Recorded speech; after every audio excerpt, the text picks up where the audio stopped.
let's talk about what kind of the goals of research are. So one of the main ones that we want to make sure that we're addressing when we're conducting research is measurement validity. And so measurement validity is basically making sure we're measuring what we think we're measuring. And so when a measure measures what we think it measures, measure being a variable or some kind of anything sort of we're using to collect data. So we want to make sure when we say we have this variable that it actually is the thing that we say it is, essentially. So, you know, if something like recidivism or crime, that's a pretty common one we want to know in criminal justice. You know, what are recidivism rates, or what are crime rates, or the likelihood of recidivism, or if somebody commits another crime. So if, for example, if I ask Johnny if he thinks his neighbor has viewed online child pornography in the last 6 months, is that actually measuring whether his neighbor is viewing child pornography? Probably not. That's measuring Johnny's perception of whether he thinks his neighbor is viewing child pornography. So if we want to actually know if somebody is viewing something like child pornography, that would be something we want to go to the actual person, and we want to also ask in a way that we think they're going to tell the truth. And that because if we ask in a way that it's like, oh, but if you tell me you are, I'm going to go to the police. Well, then we're not going to get valid information. So it's not a measure of whether that person is watching child pornography anymore either, even if we're talking to that person, because they're afraid to tell us if they are. So really, it's a measure of whether they are ballsy enough to tell us that they're still watching child pornography, even though we just told them we're going to go to the police if we do. So measurement validity is we want to make sure we're measuring the thing that we say we're measuring. So and then, you know, when it comes to like crime, if you're measuring crime rates, that seems like a pretty easy thing to measure, but is it? Are we using official data? Are we using like UCR data that's officially comes from the police, and, you know, the police submit their data to the federal database? Are we using that? Because that just means that we're actually measuring crime that has come to the attention of the police and that the police have investigated. That doesn't measure crime that happens that doesn't get reported. So we're not actually measuring crime, we're measuring reported crime, which might be different. Or maybe we want to use like NCVS data, the National Crime Victimization Survey. That is going to be talking to victims, so we're getting information from victims. That's going to be a very different data source compared to official crime statistics. But official crime statistics might be sort of more reliable in the sense that they're official. So if there was investigation, there was an investigation. We know that. If there was a report, there was a report. We know that. Whereas victim statements can, you know, be affected by like victims' memories and what they feel comfortable telling you and things like that. So there are problems with that as well. If we use self-report data, where we're asking if people have committed crimes, whether or not they have actually been caught for them, that's a whole other way to measure crime, but there's problems inherent in that as well. So it's not always easy to measure something. So we might want to say, well, there's a relationship between like alcohol use and criminality, but how do you measure alcohol use? How do you measure criminality?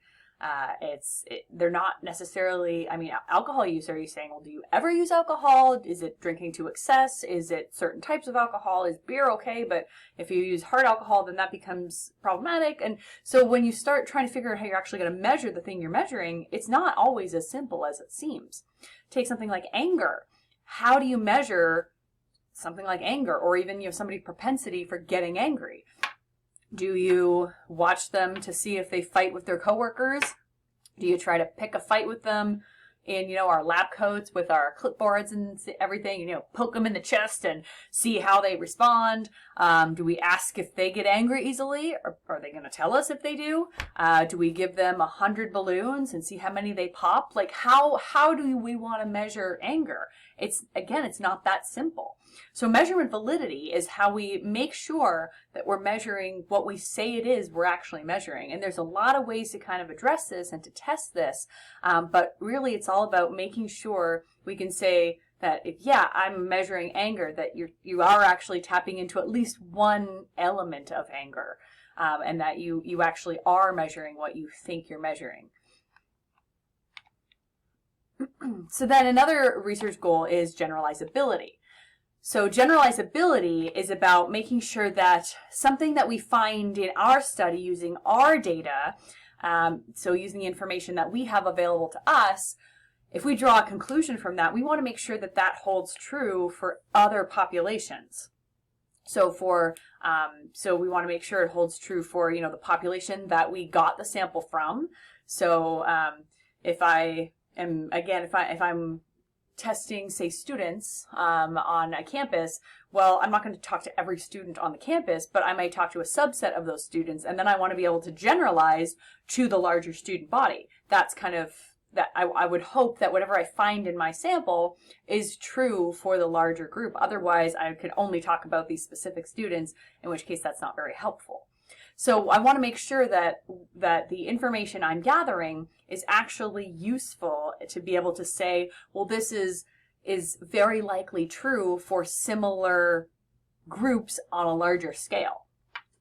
So we want to be able to make sure it holds true for a population, for a certain group, or maybe it's a setting or event, depending on what it is we're looking at. Like if we're looking at, say, like protests or things like that, and violence at protests, let's say, and we're measuring that. Well, we want to make sure that the ones that we attend and that we measure, whatever variables we're measuring, that whatever we find is going to hold true for other protests, or at least similar protests or something, either that have already happened or trying to be predictive in the future. So that's what generalizability is about. It's about saying, given, certain conditions or, whatever is specific to the research that we're doing, whatever holds true in our group that we're getting our information from, whether that's people or events or anything else, individuals or larger scale, we want to know that that holds true to the larger group that small group came from, that our sample came from, and hopefully also to other groups, and to different groups that couldn't have possibly been in our sample, but that we want to be able to also generalize to. So, I want to talk about the larger campus that I'm on, but I also want to be able to generalize that to other campuses too. So, for example, if I talk to 5 offenders in a given prison and they all love dogs, then does that mean that all offenders love dogs? Not necessarily. It could be something specific to my sample, and that's a really small sample, so there's one problem. But I also want to make sure that my sample is representative of the larger group that I want to be able to talk to. So I want probably a bigger sample, and I want a random sample, or as much as possible. And then when I start getting information, then I can start generalizing to a larger group. And this is actually a photo from a program that where the inmates are trained seeing eye dogs and guide dogs and things like that. So that's a pretty good program. That it's very beneficial to the inmates involved, but it's also then provides a service to the community. So that's one of those really good examples of a program that works. Another social research goal, well, if we sort of delve deeper into generalizability, is the idea of sample generalizability and versus cross-population generalizability. So sample generalizability is kind of like when I was talking about the gathering students from one particular campus. Then I want to be able to, so the population that I drew my sample from, hopefully in some random way, so it's representative, the conclusions I that I have based on my small sample, I want to be able to apply that to the population that I drew that sample from. That's sample generalizability. So if I'm looking at MSU Northern students and I get a sample of, let's say, 50 random students from the larger student body, and then I want to be able to talk about MSU Northern students in general based on what I find from those 50 students, I want to make sure I have high sample generalizability so that I can talk about that. And things like having a large enough sample, which 50 is a good sample size, and then, having representativeness in that sample, things like gender and programs and that people are in and race and how long they've been here and their socioeconomic status. I want to have like representativeness of those basic things.